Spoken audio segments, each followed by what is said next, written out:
皆さん、こんにちは。今日は鳥取からずっと乗車したいと思っていた列車に乗車いたします。鳥取駅にはユニークなポストがあります。ズバリこれです。湖南列車が来たのに全く興味がない私。やっぱりたらこでしょ。乗車したいと思って半世紀、やっと JR 西日本のキハ47に乗車する日がやってきました。今回乗車した車両は国鉄型機動車キハ47で、1977年から1982年に製造された車両です。かれこれ40数年も走り続けてきた年季の入った車両です。JR 西日本のキハ47系は、延命工事に伴い、押しボタンによる手動開閉機能、窓を下段固定上段上昇窓への取り替え、原型の非力なエンジンから小松製作所製の高出力エンジンに全車換装されています。これにより、勾配区間でも力強い加速力を発揮する高性能の車両へと生まれ変わったわけです。このキハに乗車したくて、調べに調べ、鳥取から豊岡行きの 532D という列車に乗車しました。私はこのキハを見て、昭和にタイムスリップしたかのような気持ちになりました。前面には普通の豊岡と書かれた表示でした。鳥取、米子、浜坂、出雲市行きはラインカラーと路線記号による表示なんですけどね。13時33分、豊岡に向けて2時間のローカル線の旅へ出発進行。さようなら、稲葉の白うさぎまた捕まえに来ますねと、意味のわからないことを発しながら鳥取駅を後にしました。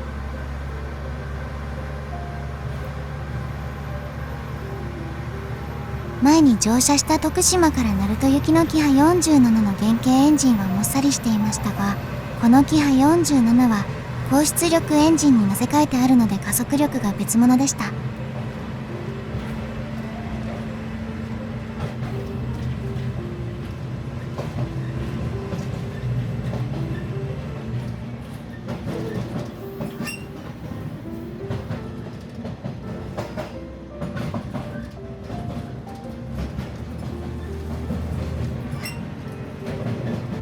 ワンマン列車なので前の車両しか乗降できないからかもしれませんが、後ろの車両は人が少なかったです。ちょうどいい気温だったので、窓を開けてディーゼル音を聞きながら車窓を眺めることができるのは嬉しいです。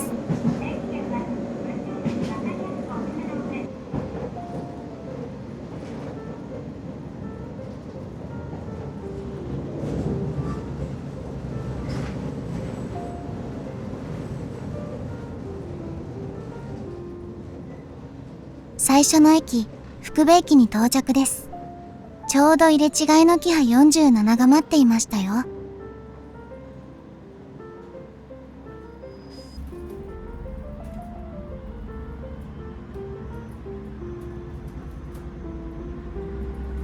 福部駅を出発しました。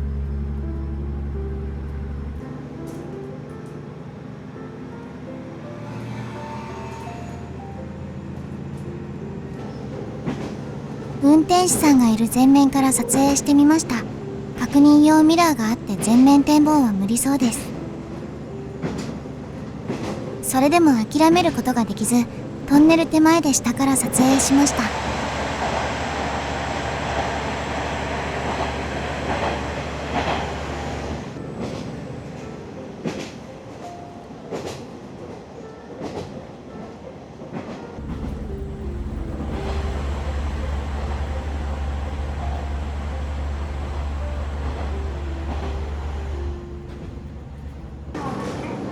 大岩駅付近の満開の桜がお出迎えしてくれました。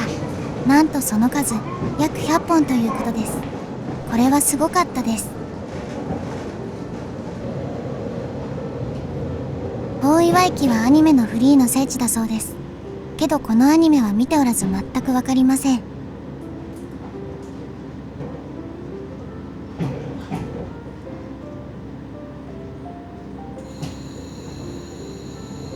大岩駅に到着です。大岩駅を出発しました。それにしても見事な桜だこと、今日という日に乗車して本当に良かったです。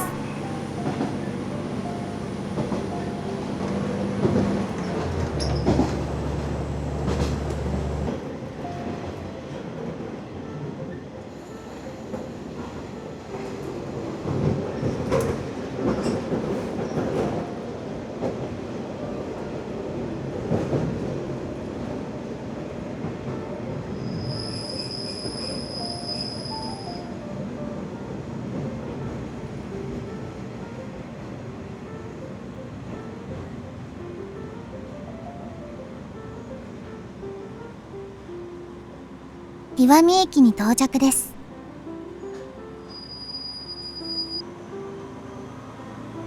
岩見駅を出発しました。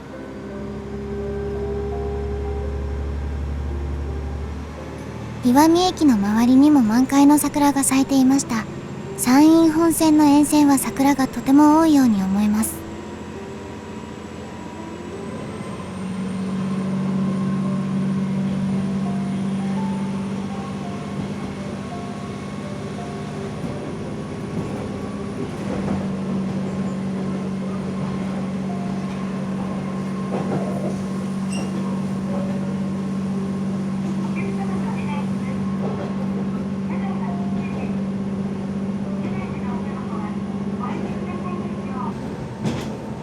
後ろから見る直線の単線区間はこれぞローカル線という感じです。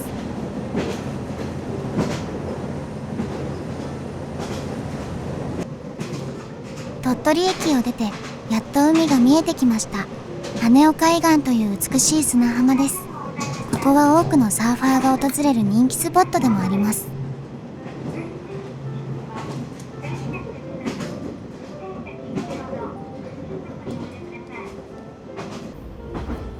まもなく列車は水風の停車駅としても知られている東浜駅です。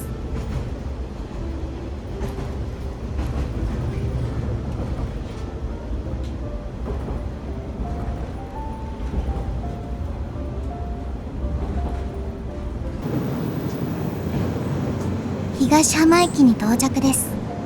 この東浜駅の周辺はとても良い雰囲気で、機会があれば降りて探索してみたいな。東浜駅を出発しました。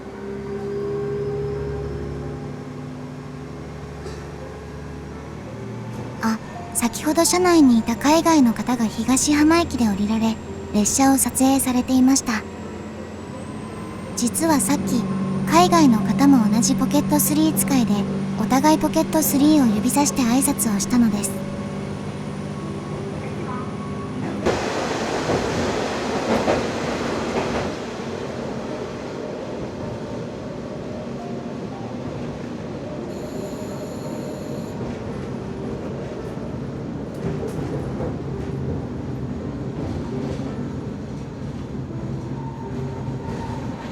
伊組駅に到着です。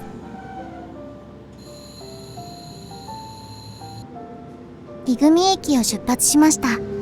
ここ伊組駅は明治44年に開業した時からある雰囲気のある駅舎でしたが、現在はこのような簡易駅舎になってしまいました。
諸寄駅に到着です。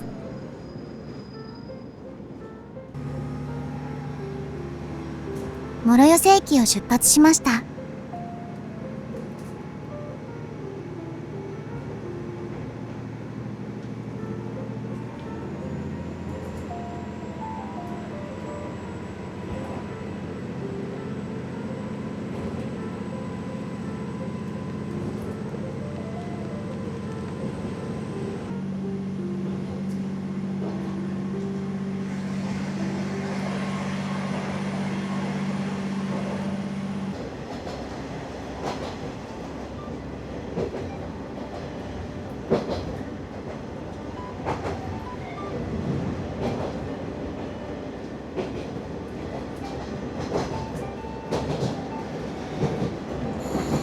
さんの桜が見えてきましたよ。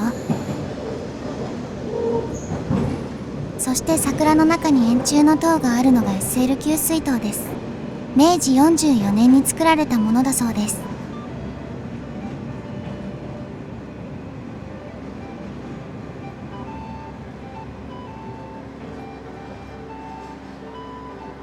浜坂駅に到着です。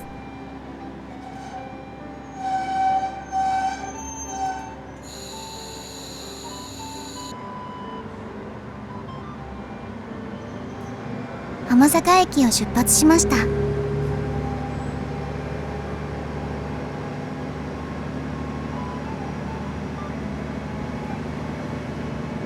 今回の旅で一番気に入った場所はこの浜坂駅の桜です。そしてキハ47と桜のコラボレーションが素敵でした。これは来年も訪れたい場所となりました。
浜坂駅を出発して少し走った場所から上り勾配になり、次の九谷駅の標高 51.9 メートルまで一気に駆け上がっていきます。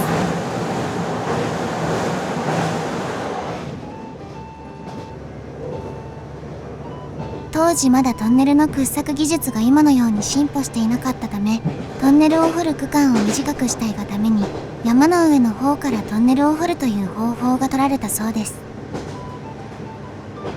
九谷駅近くで地図が出るようにしてありますので参考に見てくださいね。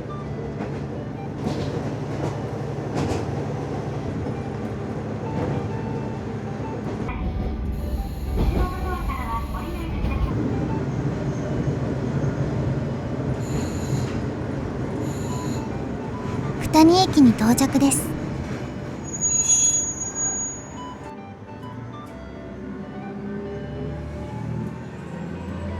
九谷駅を出発しました。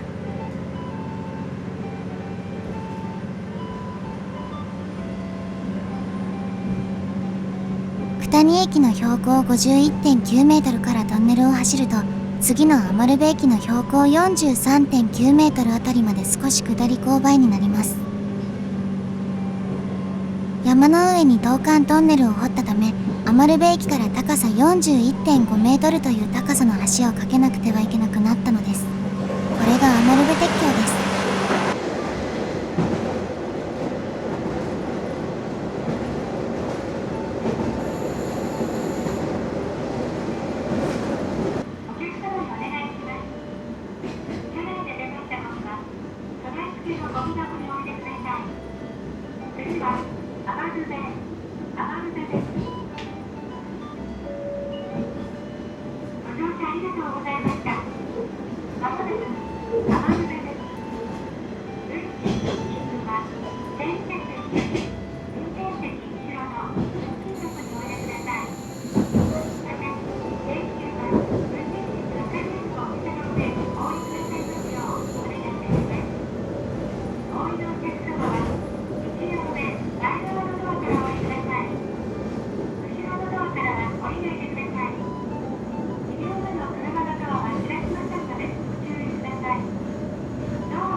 余部駅に到着です。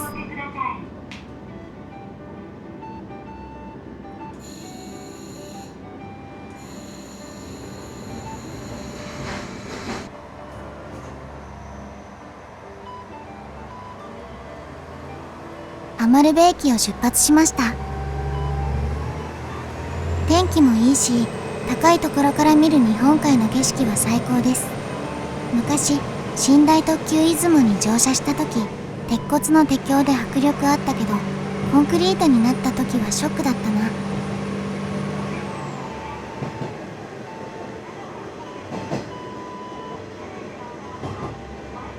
鉄橋はコンクリートに変わってしまったけど、この景色は最高です。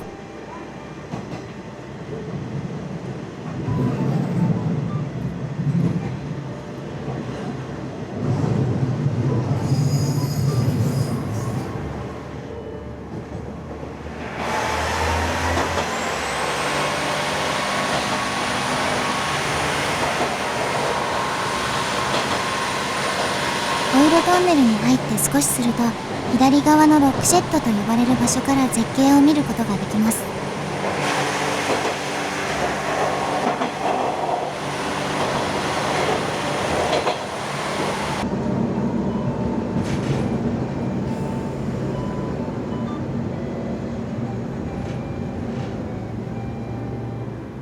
鎧駅に到着です。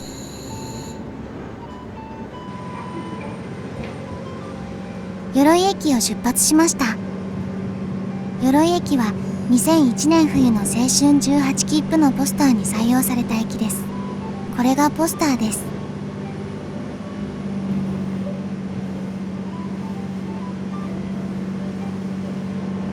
駅の眼下に見える鎧漁港がとても美しいのです。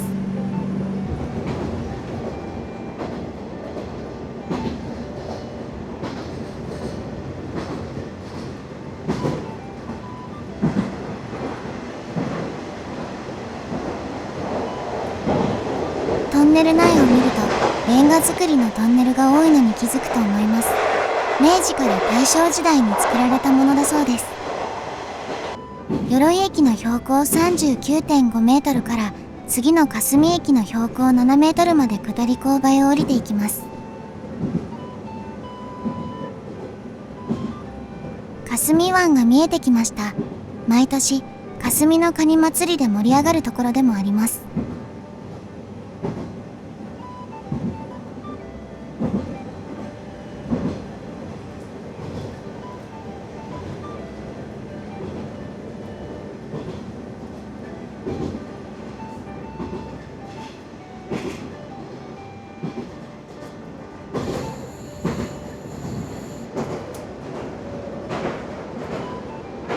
矢田川の満開の桜の下でお弁当を食べたいなと思ってしまいました。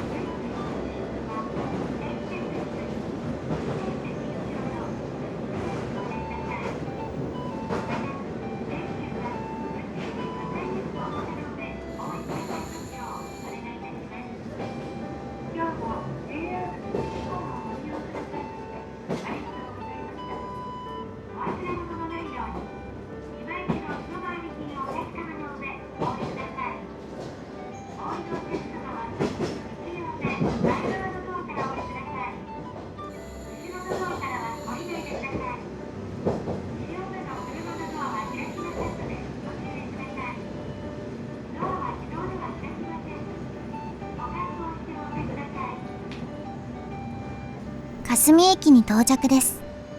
霞駅では大きな松葉ガニがお出迎えです。一度は食べてみたい霞のカニですが、一般庶民には手が届かないカニです。霞駅を出発しました。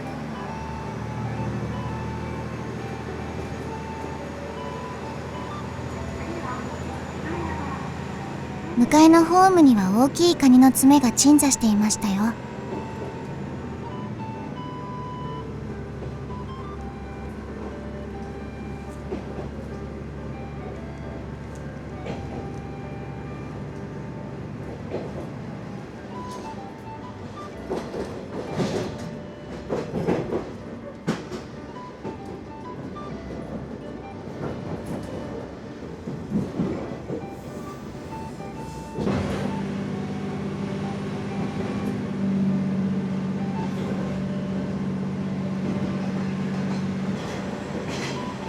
連結部を撮影してたら女子高生に笑われちゃいました。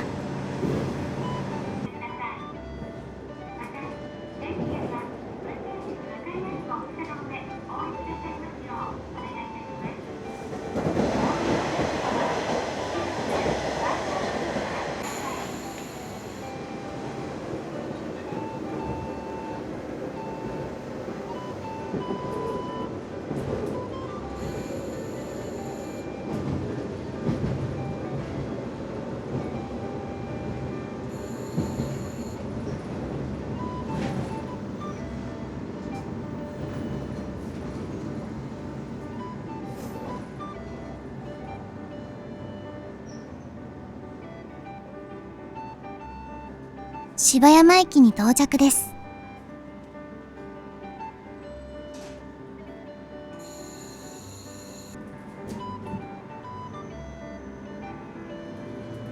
芝山駅を出発しました。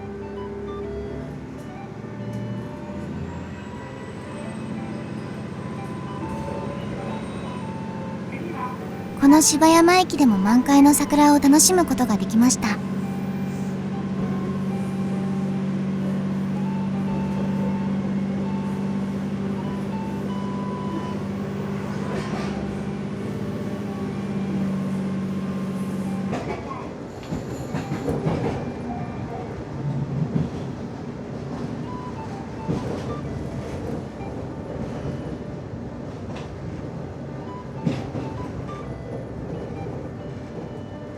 撮影駅に到着です。撮影駅でも満開の桜がお出迎えしてくれました。山陰本線の駅にはたくさんの桜があるのがいいです。撮影駅を出発しました。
竹名駅に到着です。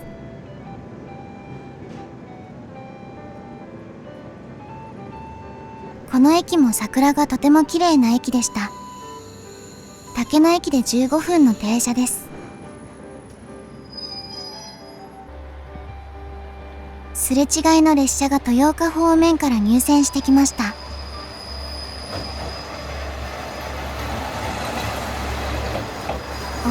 キハ41ではないですか。食パンのような顔立ちが特徴です。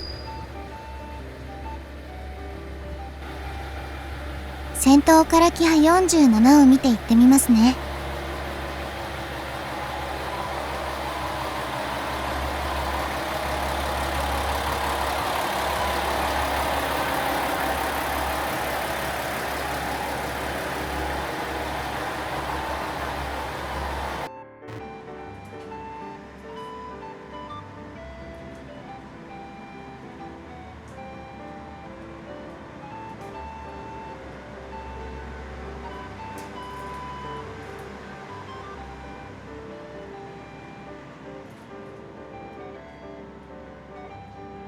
キハ41さん、またね。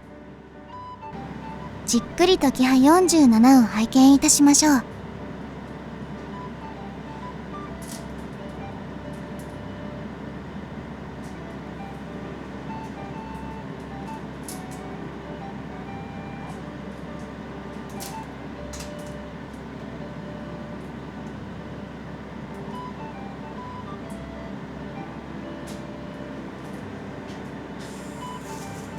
今回乗車した先頭車にトイレがありましたので撮影してみました。綺麗であってほしいと祈りながら扉を開けました。一安心何もなく良かったです。当然この時代なので和式トイレでした。これは扇風機のスイッチではないですか？押すと天井の扇風機が回り始めました。特急浜風3号がすれ違い列車として竹野駅に入ってきました。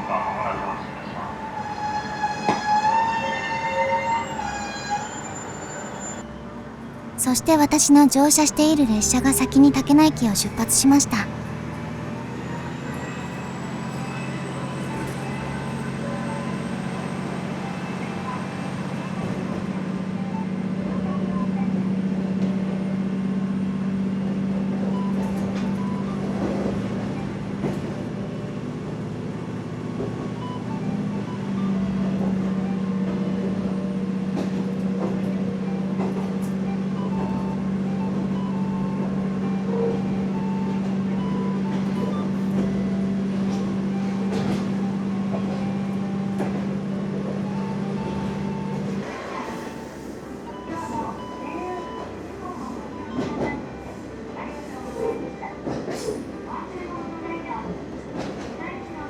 城崎温泉といえばこの川沿いの通りですよね。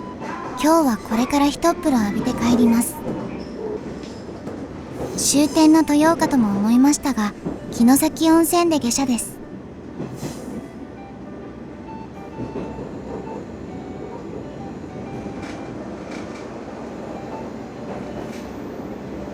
城崎温泉駅に到着です。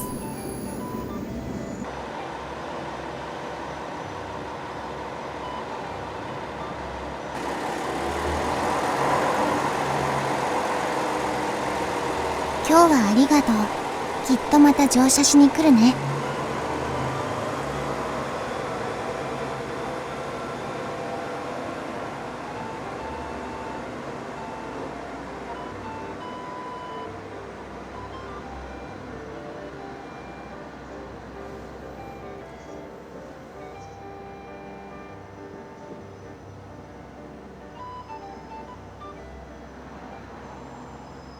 さて、城崎温泉で一風呂浴びて今日の疲れを取ってこようと思います。城崎温泉といえばこの川沿いの柳並木ですよね。風情があってとてもいい景色です。柳ということで柳湯にお邪魔しました。料金は大人800円でした。ボディーソープとリンスインシャンプーだけは完備されていましたよ。柳湯はかなり厚めな湯でとても深くびっくりしました。行く方は注意が必要です。気持ちよかったです。これから新大阪行きの特急こうのとり28号で帰ります。特急城崎が城崎温泉駅に到着です。これが帰りに乗車する特急こうのとり28号になります。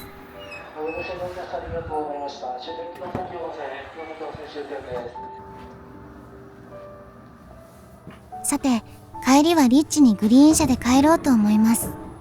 と言いたいところなのですが、そんなことはもったいなくてできません。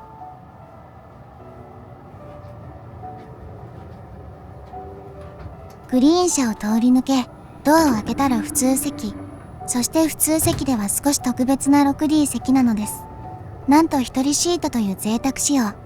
これは帰りはゆったり帰れそうです。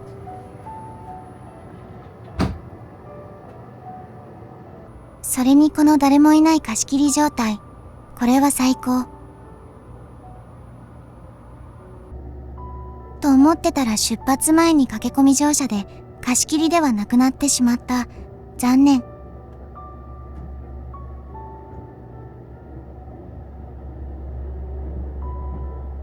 城崎温泉駅を出発しました。